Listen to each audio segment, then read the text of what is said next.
At kaugnay pa rin ang pagnanakaw ng mga alahas sa SM Mega Mall noong Sabado. Kasama natin dito sa studio ang Deputy Chief for Administration at tagapagsalita ng Mandaluyong City Police, si Police Superintendent Crescenciano Landicho. Magandang umaga po, Superintendent Landicho. Magandang umaga din po, ma'am. Okay, at nandito rin si Police Chief Inspector Vimili Madrid ng Supervisory Office for Security and Investigation Agencies ng PNP. Good morning po, ma'am. Good morning. Alright. Pakikwento po, sir, kasi I understand under 2 minutes na isagawa itong pagnanakaw na ito. Ang bilis, ha? Opo, within 2 minutes na isagawa nila Paano yung nila krimen. isagawa ito? Bali sa lumalabas sa aming investigasyon, maaaring beforehand, nagkandak na sila ng surveillance, inalam nila kung saan sila pwedeng pumasok at saan sila pwedeng lumabas. Kasi itong grupong ito is organisado. Before sila mag-launch ng isang operation, gumagawa sila ng gano'n.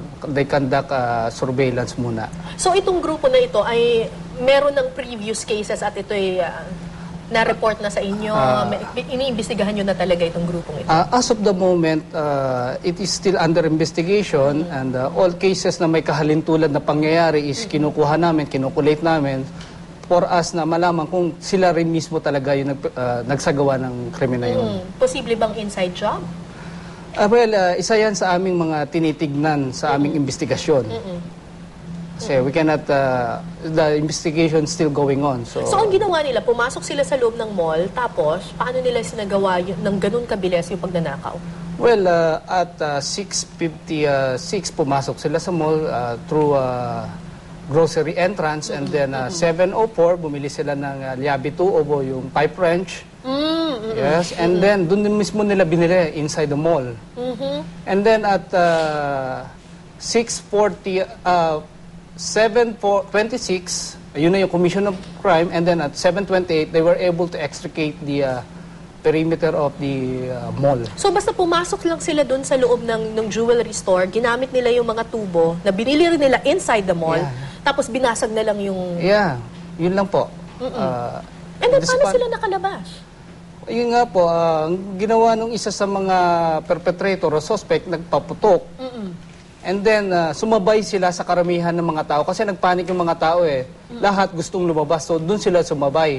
So hindi na talaga mapapansin yung mga suspects kasi volume yung paglabas ng tao sa loob ng mall eh. Okay. Ang question dito, ma'am, sir, paano nakapasok yung baril? Kasi alam naman natin, mall yan. Kinakapkapan, tinitingnan yung mga bag, may metal detector pa. Paano nakapasok yung baril sa loob ng mall? Yun ang tinitingnan ngayon na laxity in the part of the security guards, which is under investigation by our Enforcement Management Division sa SOSHA.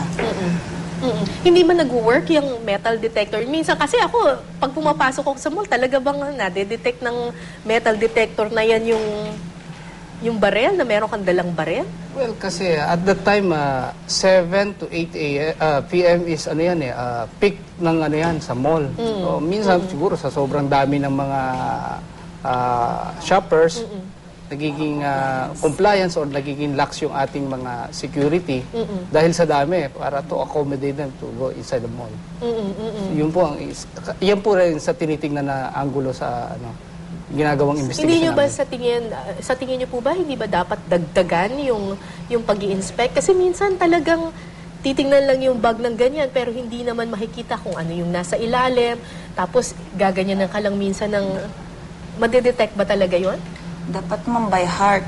Ikakandak nila yung responsibility nila sa duties and responsibilities nila by heart. Kasi minsan nga, yun nga, nakikita natin may laxity, may compliance. Pero actually, dapat talagang paliwanag nila sa mga pumapasok na sa inconvenience, basta for the security ng lahat. So, may pananagutan, I suppose, dito yung security agency? Yun ang tinitingnan po natin din, Ma'am Nanggolo. Probably. Wala kayong balak na dagdagan or pag-utos na o tama na yung ganun klase na may metal detector at Actually, ma'am, we have that security mall summit na initiated by our current chief Chief Superintendent Rentoy with the leadership of Director Meneses. Yun talaga para i-enhance natin ang mga procedures to be adopted by malls na dapat yung lahat talaga ma-implement nila. So it's the SOSHA na project para sa mall security. Yun ang tinatawag nating Mall Security Summit. Nagkakandak tayo niyan. Okay, yung response naman ng police, bakit nakalabas yung mga suspect? Hindi ba nakapag-responde kaagad yung mga police dito sa insidenteng ito? Actually, within 2 to 3 minutes, nandun na po ang ating mga PNP personnel sa mall. Actually, we're able to cordon the possible entrance and exit. Our SRU, yung Special Reaction Unit, yung ating Tactical Motorized Unit is na-deploy lahat within 2 to 3 minutes. However nga, syempre, pag re-responde ka doon, kung sino re-responde doon, magtatanong ka muna rin sa security o ano ba ang nangyayari dyan. So, doon na nagkakaroon ng delay din kasi supposedly, i-brief kami kung kung saan o ano yung nangyayari sa loob. Dito sa instant case na to, since napakalaki kasi ng mall hindi masyado rin, miski yung guard na nasa labas, hindi rin masyado familiar kung ano ang nangyayari inside the mall. So, totoo bang hindi kayo pinapasok kaagad? Well, yun nga, yun sa nasabi ko kanina, maaring yung guard doon sa ibang entrance or exit is hindi masyado alam kung ano yung nangyayari doon sa loob ng kanilang establishment. Oo. So obviously, merong communication problem dito. At dahil sa ganyang klaseng communication problem, nakakatakas ang mga kriminal. Diba? Anong balak ninyong gawin para hindi mangyari yung ganitong klaseng insidente ulit? Ayun nga, we have to enhance yung aming So, ang mga linkages. pulis pala, hindi pwedeng, kapag sinabi nyo mag-iimbestiga kayo, hindi kayo pwedeng pumasok lang kaagad sa mall. Kailangan mag-ask pa kayo ng permission doon sa mga security guard at kailangan iradyo pa nila? Hindi naman sa ganon. Kaya lang, we have also to assess the situation inside Hindi kami pwedeng basta papasok ng wala kaming alam kung nasaan ba ang kalaban, ilan ba sila, o ano ba ang mga armas nila. Siyempre, para pagpasok mo doon, alam mo kung anong gagawin mo. Kasi as the police operational procedure, kailangan walang inosenteng civilian ang madadamay just in case na magkaroon ng ma-engage yung tropa natin doon. Kasi yun ang pinaka sinusunod namin.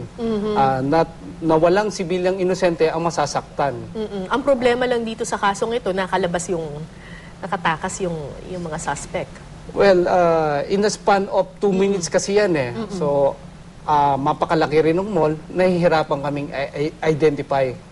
Walang nakapag-brief agad sa amin kung nasaan, ano bang suot nito, ganoon. So, meron po bang, ano sa tingin ninyo ang dapat gawin ng mga malls at pati na rin ng PNP para, kasi syempre ang publiko ngayon ay kinakabahan na pumasok sa mga ganyang klaseng establishmento kung nakakapasok pala ang baril at nakakatakas ang mga suspect.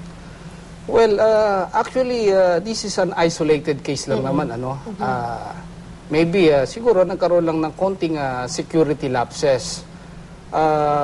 Nakikita ko naman na very active naman sila. Napakarami nga nilang security guard within that mall. That's, well, yun nga lang, minsan, yung mga gumagawa ng krimen na yan, nagpaplano rin yan. Ang tinitignan ng mga yan is yung kung saan sila pwedeng makalusot. So, ang hinahanap ng mga yan, yung butas o yung opportunity to commit a crime. So, sa ngayon, magkakaroon siguro sila ng security review, mas matatighten nila yung security within their establishment. Mas paghihigpitin nyo rin po ba, ma'am, yung pag-assess ninyo ng mga security agencies na nagbabantay dito sa mga public establishments na ganito? Actually, sa part ng sinasabi niya kong lapses sa security guards, mayroon naman silang adequate training. Kaya nga, lagi namin sinasabi, kahit ano naman ang training at saka ang basic knowledge, pero kung hindi yan ini-implement by heart, talagang kakaroon ng laxity ang tao at saka may karoon ng lapses. We have training management division para nag-address ng mga trainings ng mga security guard. Okay, maraming salamat Superintendent Crescenciano Landicho ng Mandaluyong Police at Chief Inspector Vimili Madrid ng PNP Supervisory Office for Security and Investigation Agencies. Thank you po.